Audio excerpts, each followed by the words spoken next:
top steering committee and the members like initiative know much about today. So, part should be mainly... Well, that's a strange thing to say these days, isn't it? I'm in Europe and I'm from the U.S. government. God. Well, let me tell you about what we're doing, or at least what parts of us are doing. The reason I'm here is because I want you really to know. Actually, the reason I'm here is because I wanted to visit Zagreb. It's on my list of 10 things to do in my life before I die. And now I can die because I've done this. Anyway, that's a strange thing to say these days, isn't it? It's important. I think it's important for higher ed. They're trained all over the world. Well, let me tell you about what we're doing, or at least what parts of us are doing. The reason I'm here is because I want a lot of what know. Actually, the reason I'm here is because I want to visit Zagreb. It's on my list of 10 things to do in my life before I die. Now I can interact with this. Anyway, helps shape. It's important. I think it's important for higher ed. They're trained all over the world. Let me tell you about what we're doing. Like all these things. The reason I'm here is because I want a lot of. So what I want to say is the United States federal government is in the process of putting together. Anyway, single. It's important. I think it's important for institutions. We are actually building a centralized infrastructure for authenticating electronic identity. What I want to say, for the purpose of doing government citizen business. Later on in the slides, I'll show you the context of higher ed. So the goals of U.S. eAuthentication are to build and enable mutual trust, to minimize the burden on the public, Thank you very much. whatever electronic identity credentials. And my name is Klaus Dierfeld. I work as a project manager for Deutsche Telekom, and Telecom IT systems. And we will authenticate concentrated and deliver common interoperable authentication, not in the business of issuing identity credentials. The U.S. government does not want to maintain a directory of 280 million accounts. We will take all having to do with government, citizens, money for that, but we don't want to do it. Which leads us to become, inadvertently, one of the biggest supporters of Federation Identity Management to challenge the interoperability among in our environment. That interoperability becomes much more complex when the number of credential providers and relying parties increase, which leads us to become what we are going to do. We are going to federate. This is the design, and it's well underway. We are going to provide a centralized validation service for all electronic credential providers we can connect with, and we are going to link those through a gateway we are designed to all the relying parties, so that when a citizen, the design, and it's well underway, you're going to provide a centralized, when a user logs on to a centralized portal and presents whatever credential he or she wants to, and happy at AOL.com, Donald Duck at hotmail.com. We will take that user ID and the passwords that the user provides, and we will go to AOL, and we'll say, we got Donald Duck at AOL.com with password 123. Is that the right password? And because we're paying AOL money, AOL will say, you bet. Not a chance. That way we're validating to the government portal a credential built by a provider and issued and sent to us by AOL. We'll say, we got Donald Duck at AOL. Know about levels of assurance of identity. AOL money. AOL will say, we actually learned a lot of that from British college. That way we're validating, and we use the same categorization of identity. Assurance built by a provider. No assurance of identity up to, you know, your ability to know about, and that means at the very lowest level, we don't care who you are. You can say you're Donald Duck, and that's okay, because all you're doing with Donald Duck is describing the way you want your screen to present, or you're downloading a public form. But as you go up higher, we know that some things are required. Higher levels of identity assurance are required. Well, you want to know very low about your earnings and benefits and Social Security. That's okay. That's all you're doing with Donald Duck. But I don't want my ex-wife to know that information. Or you're downloading a public. So the government wants to know, as you go up higher, much greater level of assurance. We know that something that the person who's querying that electronically is really good. Requirement goes, I want to know something about you. I want your medical record because you've asked for money. I'm the Centers for Medicare Services. But I don't want my ex-wife to know. I really want to be sure that you are you before I give you your next. Wants to know. And much greater level of assurance. This is our vision of history. This is our current instantiation of the vision. Citizen comes to a centralized government portal. I want your medical record. Issued for money. Provides some identity credential. I really want to be sure that you are complicated as a high insurance X5 kind of part. This is our vision of history. Our current instantiation. Citizens say this is centralized government. When the portal receives the credential, it passes the credential, the eAuthentication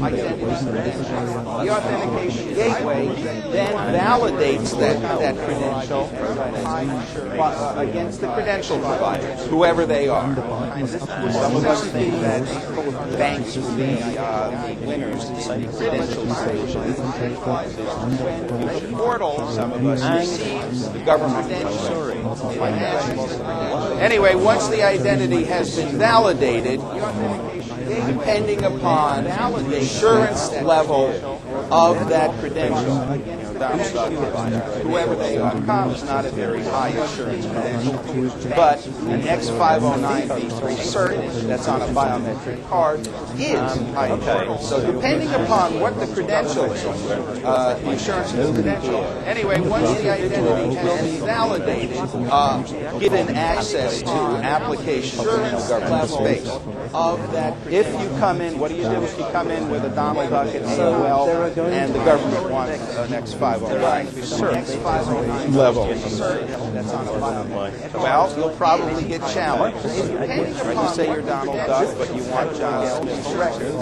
Okay, John Smith's Muslim state name is given access to application. And if that goes right, then you go through the next level of query. If you come in, what do you do? So there's a follow-on. What is the U.S. Authentication Gateway? Well, I'll tell you what it's not. It's not an issue of credential. You'll probably get challenged. It's not a collector of personal information. It's not a repository. It is not federal grade, which I can talk to you about. It is not electronic security. It is a validation service for many forms of ID credentials. It's a source of risk assurance levels, for multiple forms of ID credentials, and it's available for all U.S. government electronic government. It's a centralized authentication service for the federal government in the U.S. What's its status? Well, we have found it is a validation. Actually, it's not R&D. It's market research. Market research has shown us that the electronic authentication industry really these days, except for higher ed, people like Apple, people like Internet 2, who is centralized authentication. But in the commercial space, that authentication is enterprise-based, which is to say that people like Integrity and Netegrity and First Data will sell you an authentication schema, but you have to have your credentials at your place. So it's enterprise-based, like not inter-enterprise. It's centralized. That these, but the commercial services are centrally managed rather than authentication is enterprise-based, which is to say that they are proprietary rather than standards-based, and that they are priced for the enterprise. We'll sell you an authentication schema. But you have to have a request for information at your place. We sent out about this function.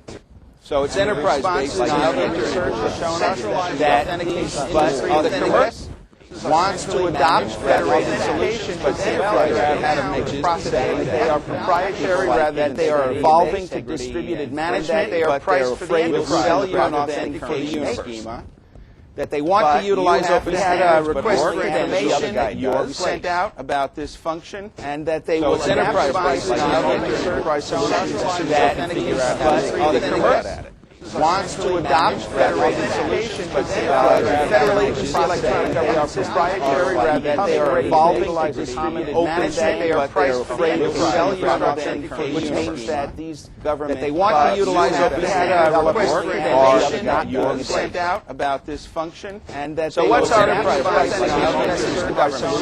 That we have a prototype gateway that's operational, wants to adopt federated solutions, but federal agencies like that are proprietary rather than they are evolving to distributed management. They are priced for it has actually undergone a Delta certification. They want to utilize it. So we satisfy the need. So what's our enterprise?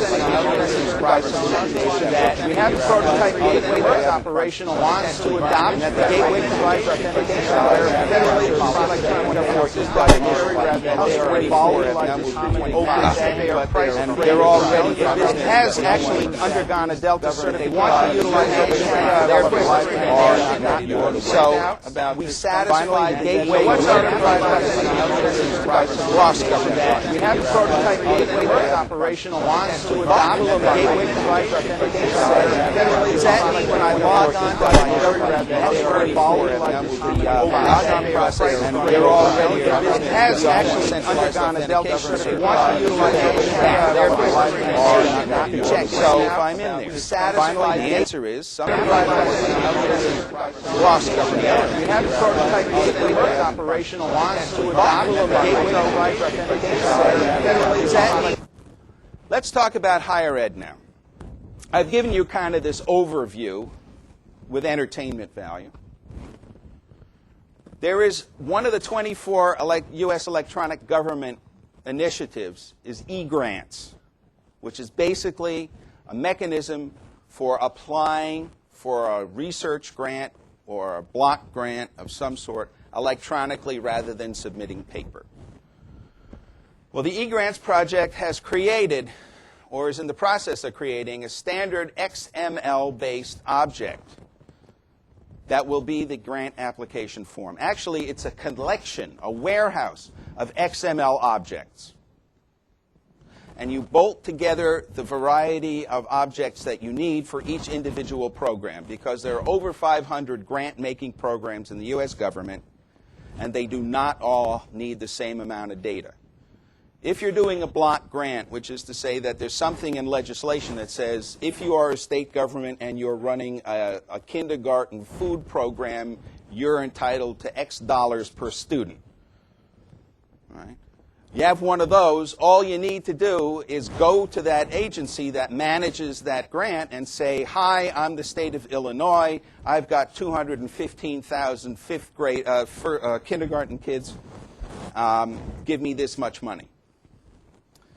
On the other hand, if you're doing a research and development grant for National Institutes of Health, what you have to do is 125 pages of I am Dr. X from University Y, and this is my research plan, and here's a little multimedia document that shows the cell dividing, and by the way, here's a 150-page bibliography which demonstrates that I'm the only guy you should give money to. Clearly, you cannot have one single form for both of those kinds of applications. So you have a warehouse of objects which, put together in various ways, comes up with the application form necessary for each project. Oh, have I been doing that behind you? Yeah, I have. Sorry about that. This thing surprises me. So, that's the eGrants project for you. The universities will download the collection of XML objects that are necessary for the individual research grant, fill them out locally. I mean, they're XML, right? So you can use whatever you want on your desktop. And then they will upload the completed applications back to the eGrants site. Now, let's talk about authentication, because this is, in fact, an authentication session. The way the eGrants project is handling that is by the following. When you've downloaded your form, filled out your form, and uploaded your form to the grant site, before it accepts your upload, the grant site says, okay, what's your user ID and password? Because the grant site says, I'm going to issue you a user ID, and I'm going to issue you a password. Does anybody notice a problem here? That is not what the U.S. government centralized authentication strategy is. But it's what the eGrants strategy is.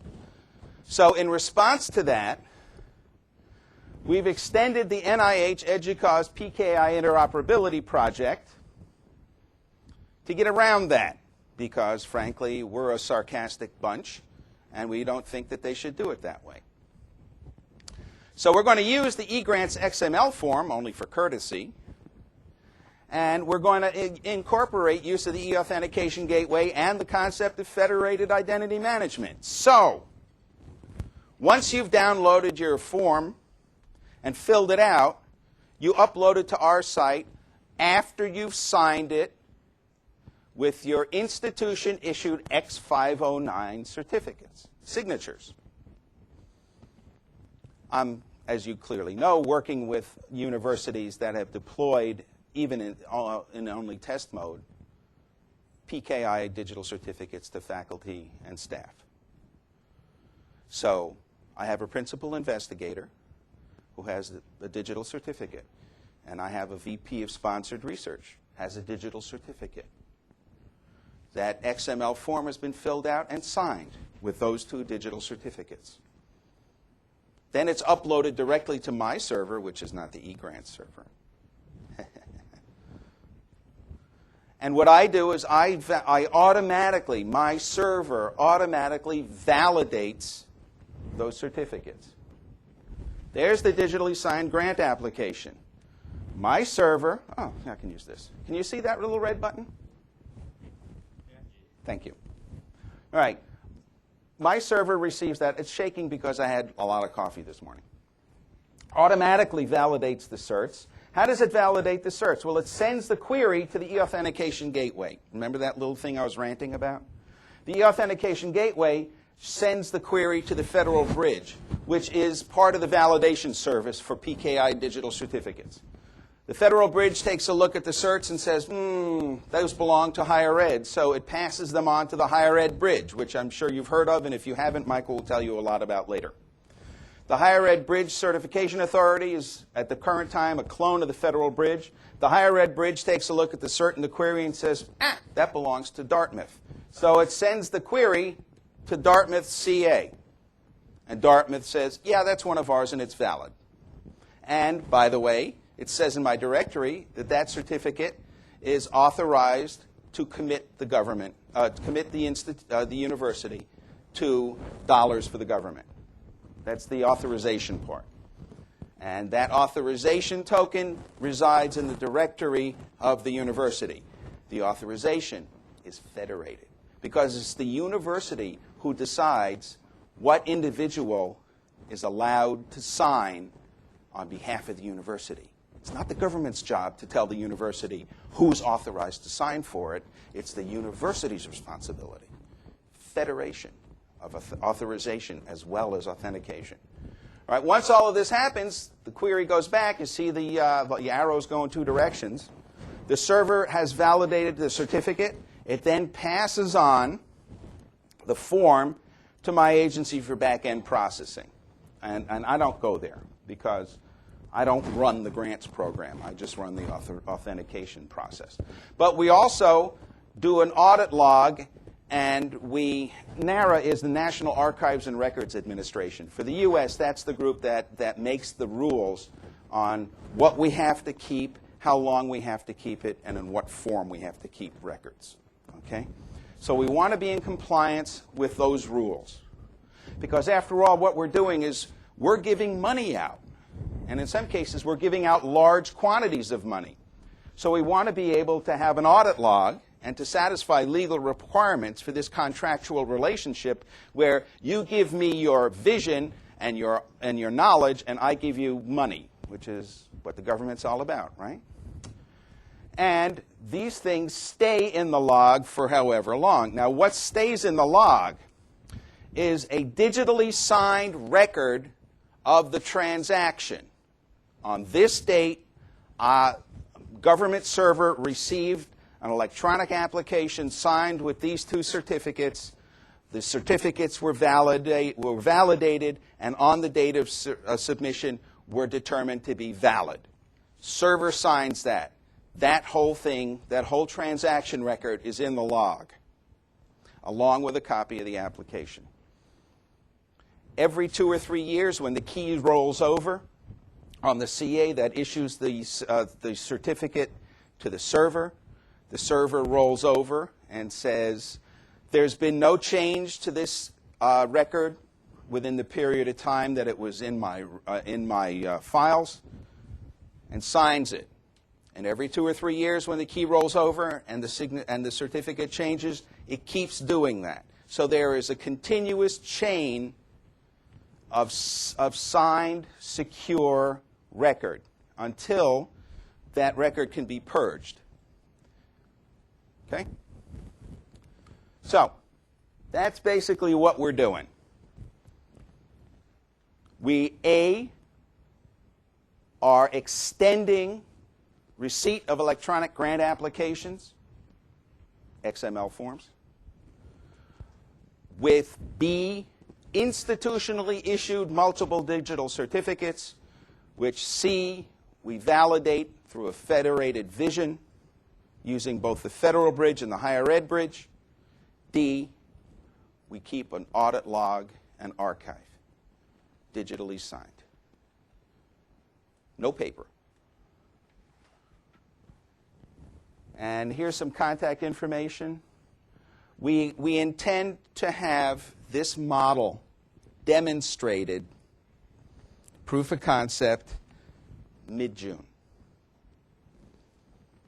The universities we're working with are Wisconsin-Madison, Keith in the back of the room, Dartmouth College,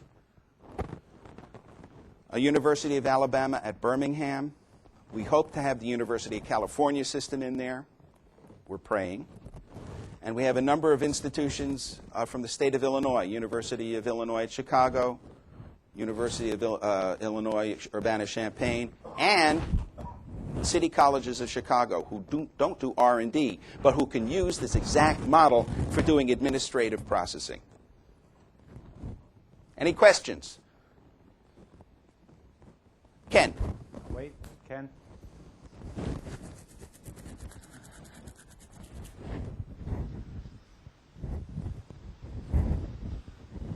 Peter, I just wanted to make sure that I understood the eAuthentication gateway concept. I would present my AOL username and AOL password to the federal government? Yep, that's right. Thank you. Useless, isn't it? I have a follow-on question to that. Sure. So, first of all, will the eAuthentication gateway make use of shibboleth? And the second question would be, if in the case, let's say, as Ken just said, I present my AOL user ID and password, since the federal government enjoys a liability-free world, they can't be sued. And if the federal government somehow makes a mistake with the handling of my electronic identity, my password, me as a U.S. citizen, what do I do?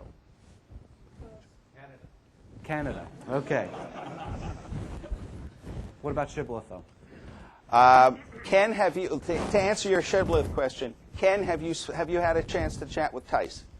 No. Chat with. We're hoping that some of the senior people from Internet 2 will get on the stick and make the extended presentations. Because the Shibboleth model is good. I'm impressed with the Athens model for this. Seems to be a natural. But of course, the U.S. government, in its unique and charming way, wants to invent it locally. I have a question on the information you store. You were talking about you make a complete audit trail. You sign it yourself with your own certificate, and you keep it for a period of time. Right. What do you with the information that you have signed? Because some of it is time limited. Certificates with some people have used to sign their own stuff are revoked in a couple of months later. What do you? When the server signs a copy of the transaction, what the server says is, on the date of receipt, the certificate was valid. But how can you check that later on? You cannot check it later on. Okay, that's what That's why the server signs it. Okay. Okay? Peter, in our government in the Netherlands has a PKI task force, and they still think that PKI is, in the long-term, solution for every identity problem they may have. And for the short term, they're concentrating on government-to-business and government-to-government stuff. What we've been developing now is to use the banks as not identity providers, but as identity verifiers. And especially the tax service in Holland is very interested in that. So I'd like to expand a bit on your remark about banks being identity providers. Go ahead. Versus, well, go ahead. I'd like to hear your opinion on this, because we don't use them as identity providers, but as identity verifiers. That means we have separated identity in the higher ed community from the bank community, and we only use pseudo IDs across the wire to differentiate between the two worlds. So, any comments on where that may go in the U.S.? Sure. In the U.S., what I mean to say, let me be more precise. I believe, and a number of us believe, that banks are in the business of transacting, providing electronic business transactions. They were early up with electronic funds transfer, and they're with the Identris group, they're early into implementing PKI in a number of banking environments. The banks know more about you than almost anybody else because you keep your money there. And as banking, at least in the U.S., has expanded to include other services such as stock brokerages and whatnot, they have a larger and larger portfolio of identity information about the people who have accounts with them.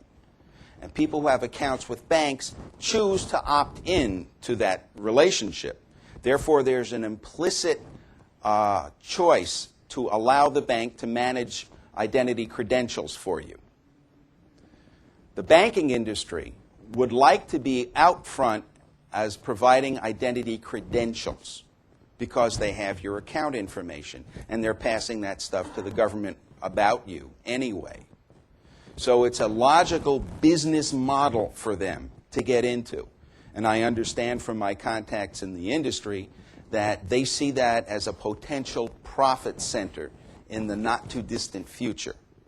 So it's an add-on to their business model. And that's why I think it might happen, because there's a lot of economic pressure in that model.